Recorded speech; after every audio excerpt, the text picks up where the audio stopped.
எல்லாருக்கும் வணக்கம். இந்த நாளில் கூட வேதத்திலிருந்து ஒரு வசனத்தை வாசித்து 1000 வருஷ அரசாட்சி குறித்து தியானிப்போம். யோவான் சுவிசேஷம் 18வது அதிகாரம் 36, 37. இயேசு பிரதியுத்தமாக, என் ராஜ்யம் இவ்வுலகத்துக்குரியதல்ல. என் ராஜ்யம் இவ்வுலகத்துக்குரியதாக இருந்தால் நான் யூதரிடத்தில் ஒப்பு கொடுக்காதபடி என் ஊழியக்கார் போராடி இருப்பார்கள். இப்படி இருக்க என் ராஜ்யம் இவ்வுலகத்துக்குரியதல்ல என்றார். அப்பொழுது பிலாத்து அவரை நோக்கி, அப்படியானால் நீ ராஜாவோ என்றான். இயேசு பிரத்யுத்தமாக, நீ சொல்லுகிறபடிதான், நான் ராஜா தான். சத்தியத்தை குறித்து சாட்சி கொடுக்க வந்து பிறந்தேன். இதற்காகவே இந்த உலகத்துக்கு வந்தேன். சத்தியவான் எவனும் சத்தியத்துக்கு செவி கொடுக்கிறான் என்றார். இப்போ இயேசு இந்த உலகத்தை ஆளுகை எப்படி செய்கிறாருன்னா, இவ்வுலகம் என்னுடைய ராஜ்யம் இவ்வுலகத்துக்குரியதல்ல. இந்த மாம்ச பிரகாரமாக இயேசு இருந்து மாம்ச பிரகாரமாய் நம்ம பார்க்குற நிலையில் அவர் ராஜாவாக இருக்கிறது இல்லை. அவர் ராஜா தான், என்றென்றைக்கு ராஜா தான். சர்வலோகத்துக்கும் அவர் தான் ராஜா.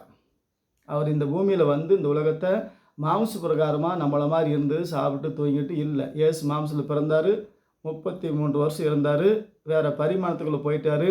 இவ்வுலகத்தில் இயேசு தான் ஆட்சி செய்கிறாரு. இயேசு தான் அந்த உலகத்துக்கு ராஜா. இயேசு தான் உலகத்துக்கு பிரதமர் என்றென்றைக்குமே.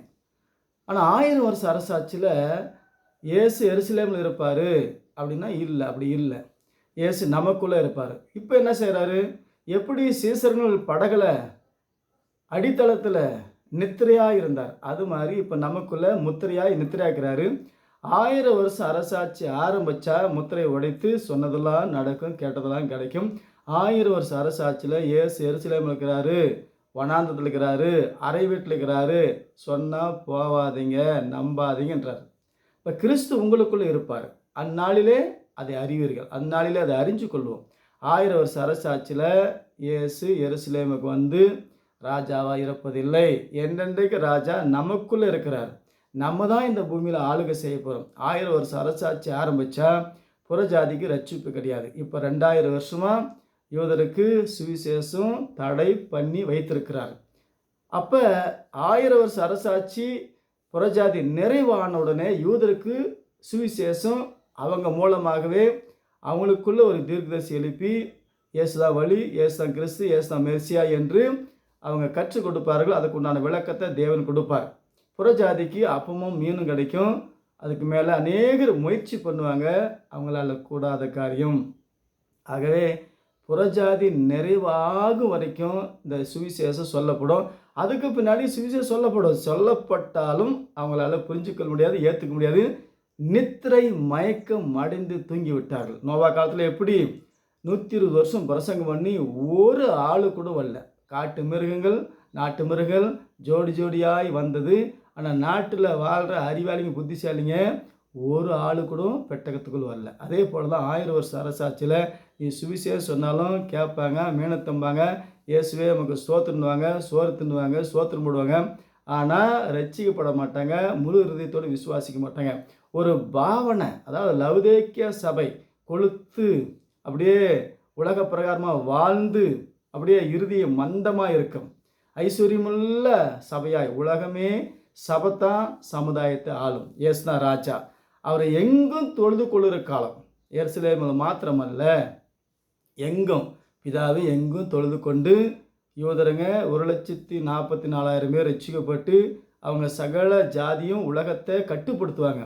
மெமரி பவர், விஞ்ஞானத்தில் எல்லா சேனலும் ஓப்பன் பண்ணி எல்லா கட்டுப்பாடும் யூதருக்குள்ள கொடுத்துருவார். புறஜாதியாக நம்ம ஆசாரியாக இருப்போம், அவங்க ராஜாக்கள் இருப்பாங்க. கிறிஸ்து நமக்குள்ளே இருப்பார். 1000 வருஷம் அரசாட்சியில் இயேசு இந்த பூமிக்கு மாம்ச பிரகாரம் மகிமையின் பிரகாரமாக காணக்கூடிய நிலையில் இருக்க மாட்டார். அவர் எப்போ வராரு?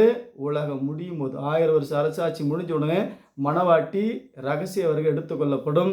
அதுக்கு பின்னாடி கோமாளி தாத்தாவுக்கு உலகம் சாத்தான் கட்டில் அவிழ்த்து விட்டு சாத்தான் கோமாளி தாத்தாவுக்குள்ளே புகுந்து உலகத்தை ஆளுகை செஞ்சு யூதர்களை அற்புத அடையாளத்தினால திசை மாற்றி, நான் ஆலயம் கட்ட போகிறேன், 3 வருஷம் ஆலயம் கட்டி 3 வருஷம் முடிஞ்ச உடனே நான் தான் மெஸ்ஸியா, நான் தான் கிறிஸ்து என்று சொல்லி ஆலயத்தில் உட்காந்து அருவருப்பான காரியம். அது 3 வருஷம் நடக்கும். மொத்தம் 7 வருஷம் கோமாளி தாத்தா உலகத்தை ஆளுவார். அப்போ இயேசு நமக்குள்ளே இருந்து சில சில காரியங்கள் அந்த சாத்தானுக்கு எதிர்த்து நிற்கிற சில காரியங்கள் செய்வார். இயேசு யார்? புத்தி இல்லாத கன்னிகள் பிதா குமார் நாமத்தில் ஞானஸ்தானம் எடுத்துவீங்க.